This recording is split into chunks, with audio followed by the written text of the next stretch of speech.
Class کے بعد کسی نے یہ ایک سروے بھیجا تھا غصہ اور برداشت کے بارے میں. یہ جنگ میں ایک انہوں نے سروے شائع کیا. مردوں میں برداشت بہت کم ہے، فوری رد عمل کرتے ہیں. خواتین میں قوت برداشت زیادہ ہوتی، خاموشی اختیار کر لیتی ہیں. دنیا میں غالباً ایسا انسان تلاش کرنا مشکل ہی نہیں ناممکن ہوگا جس کے مزاج کے خلاف کوئی بات یا واقعہ رونما نہ ہوا ہو. روزمرہ کے معمولات میں کئی بار ایسے مواقع آتے ہیں کہ انسان ناگواری کا اظہار کرتا ہے. بعض جارحانہ کا ہوتا یعنی ریاکشنری انداز میں غصے کا اظہار کرتے ہیں، تو بعض صبر و تحمل سے کام لیتے ہیں. ہمارے دین میں غصے کو حرام قرار دیا گیا کیونکہ انسان پر شیطان کے غالب ہونے کا یہی موقع ہوتا ہے، اور جو لوگ شیطان کے زیر اثر آ جاتے ہیں وہ اپنا نقصان کر بیٹھتے ہیں. عام مشاہدہ ہے کہ مردوں کو جتنا غصہ آتا ہے خواتین کو بھی اتنا ہی آتا ہے. تو انہوں نے کیا کیا ہے کہ ان رویوں کو فوکس کرتے ہوئے مختلف عمر کے لوگوں کی رائے معلوم کی. ان سے 3 سوالات کیے گئے اور اس کے نتائج نیچے ہیں. 3 گروپ انہوں نے بنائے. پہلا گروپ تھا 18 سے 30 برس کا، دوسرا 31 سے 50 برس کے لوگوں کا، اور تیسرا تھا 50 اور اس سے زیادہ سال کے لوگوں کا. سوال یہ تھے: آپ کو غصہ آتا ہے؟ اگر ہاں تو کیوں؟ نمبر 2، غصے کا اظہار کس طرح کرتے ہیں؟ نمبر 3، اس عمل کا نتیجہ کیا نکلتا ہے؟ پہلا گروپ، اس میں سے ایک شخص سے پوچھتے ہیں جو اپنا ذاتی کاروبار کرتے ہیں. انہوں کہتے ہیں جی ہاں آتا ہے. میں اکثر غصے کے آگے بے بس ہو جاتا ہوں، نہ چاہتے ہوئے بھی غلطی کر بیٹھتا ہوں. جب میرے مزاج کے خلاف کوئی بات ہو تو مجھے غصہ آتا ہے. یہاں بھی انہوں نے کیا کہا؟ میری مرضی کے خلاف کچھ ہو تو غصہ آتا ہے. میری عادت ہے غصہ ہمیشہ اپنے گھر والوں پہ اتارتا ہوں. نتیجہ یہ نکلتا ہے کہ بعد میں مجھے افسوس ہوتا ہے کہ میں نے بلا وجہ بے قصور کو ڈانٹ دیا. لیکن میں کیا کروں، میں اپنا غصہ اسی طرح نکالتا ہوں. عام طور لوگوں کا یہی جواب ہوتا ہے نا، میرے پاس تو اور کوئی سولوشن ہے، کیونکہ they don't know the solution. وہ آلٹرنیٹ طریقہ نہیں پتا کہ اس کو کس طرح چینلائز کرنا ہے، کدھر کو نکالنا ہے.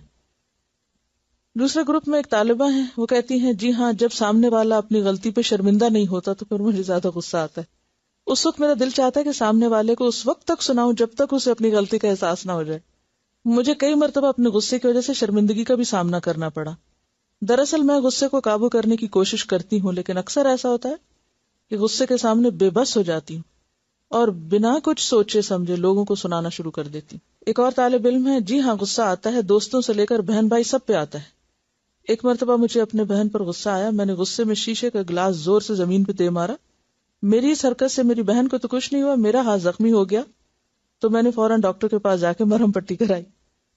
غصے کے بعد یہ نتیجہ نکلتا ہے کہ انسان غصے کی حالت میں دوسروں کا کم اور اپنا زیادہ نقصان کرتا ہے. یہ بات مجھے بہت دل کو لگی کہ غصے سے انسان دوسروں کا کم اپنا زیادہ نقصان کرتا ہے.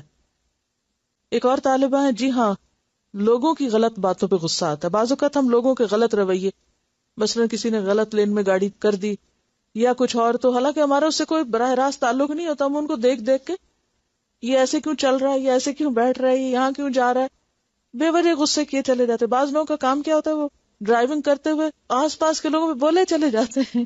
تو یہ کہتے ہیں کہ لوگوں کی غلط باتوں پہ غصہ آتا ہے. لیکن یہ کہتے ہیں کبھی میں غصے پہ قابو پا لیتی ہوں لیکن اکثر ہمت ہار جاتی ہوں. ایک اور ہے طالب علم، وہ کہتے ہیں جی ہاں کسی بھی بات پہ آ جاتا ہے، اکثر غصے میں اپنی قیمتی چیزیں توڑ دیتا ہوں. یہ بھی بہت لوگوں کا مسئلہ ہوتا ہے، چیزیں توڑنا، پھاڑنا، توڑنا اور نقصان کرنا، کھانا الٹ دینا، ٹھوکر مار دینا، ٹیبل الٹا دینا وغیرہ. غصے کے دوران نقصان کا احساس ہی نہیں ہوتا، بعد میں پتہ چلتا ہے کہ میں اپنی کسی قیمتی چیز سے محروم ہو چکا ہوں. اس وقت تو نہیں پتہ چلتا لیکن بعد میں پھر دیکھ کے ندامت ہوتی. ایک اور ہے، وہ کہتے ہیں جی ہاں غصہ آتا ہے، اس سے عاجز بھی ہوں اپنے غصے سے. غصے میں جو دل میں آتا کہہ دیتا ہوں، پھر بعد میں معافی مانگنے سے بھی کتراتا ہوں. اکثر لوگ یہی کرتے ہیں. پھر اپنے غصے کی وجہ سے کئی دوستوں کو کھو چکا ہوں. یہ ایک بہت بڑا نقصان ہوتا ہے کہ انسان وقتی طور پہ تو غصہ کر لیتا ہے لیکن ایسا شخص اچھے دوستوں سے محروم ہو جاتا ہے، کیونکہ رشتہ داروں کی تو مجبوری ہوتی ہے، وہ تو نہیں کاٹ سکتے، لیکن دوست ایسے شخص کے دوست نہیں بنتے. ایک اور شخص ہے، وہ کہتے ہیں کہ جی ہاں غصہ آتا ہے، میں گھر میں سب سے چھوٹا ہوں، یہی وجہ ہے کہ میں گھر والوں کا لاڈلا ہوں، اسی لاڈ پیار نے مجھے بگاڑا. یہ بھی ایک بہت بڑا مسئلہ ہے. جو بات مجھے ناگوار گزرے برا مان جاتا ہوں. ایک مرتبہ میری والدہ نے مجھے کسی بات پہ سختی سے ڈانٹا، ڈانٹ پہ میں گھر چھوڑ کے چلا گیا، پورے دن بھوکا رہا. جب رات ہوئی تو میرے گھر والے شدت سے یاد آئے. مجھے احساس ہوا کہ یہ میری غلطی تھی، مجھے غصے میں اتنا بڑا قدم نہیں اٹھانا چاہیے تھا. اکثر لڑکوں کا یہ مسئلہ ہوتا ہے کہ وہ گھر سے بھاگنے کی سوچتے ہیں. ذرا ماں باپ نے ڈانٹا، ہم چھوڑ رہے ہیں گھر، وہ کہتے ہیں کہ غصے کے بعد افسوس اور شرمندگی کے سوا کچھ حاصل نہیں ہوتا. پھر دوسرا گروپ ہے 31 سے 50 سال کے لوگوں کا. جی ہاں، غصہ آتا ہے سال میں 1 یا 2 بار، جب میری مرضی کے خلاف کوئی بات ہو یا میری شخصیت پر کوئی کچھ کہے. یعنی بعض لوگوں کو اپنی ذات پر کچھ سہنا مشکل لگتا ہے، بعضوں کا چیزیں پھوڑ دیتی ہوں. اور یہ بھی ہوتا ہے کہ غیر متعلقہ لوگوں پہ غصہ نکالتی، یعنی مس پلیس ہوتا ہے غصہ. جب غصہ آ رہا ہو تو خوب سناتی ہوں. عموماً غصے سے کوئی فائدہ نہیں ہوتا، نہ سامنے والا بدلتا نہ حالات بدلتے ہیں.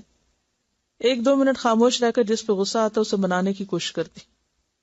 ایک اور ہے ان میں، یہ ٹیچر ہیں، کہتی ہیں اکثر غصہ آتا ہے، فطری بات ہے. مزاج یا طبیعت کے خلاف بات ہو تو غصہ آتا ہے. میں غصے کا اظہار نہیں کر پاتی، تحمل سے برداشت کرنے کی کوشش کرتی ہوں. نتیجہ یہ نکلتا ہے کہ نقصان اپنا ہی ہوتا ہے. ذہنی دباؤ کا اثر طبیعت پہ پڑتا ہے، صحت خراب ہو جاتی ہے.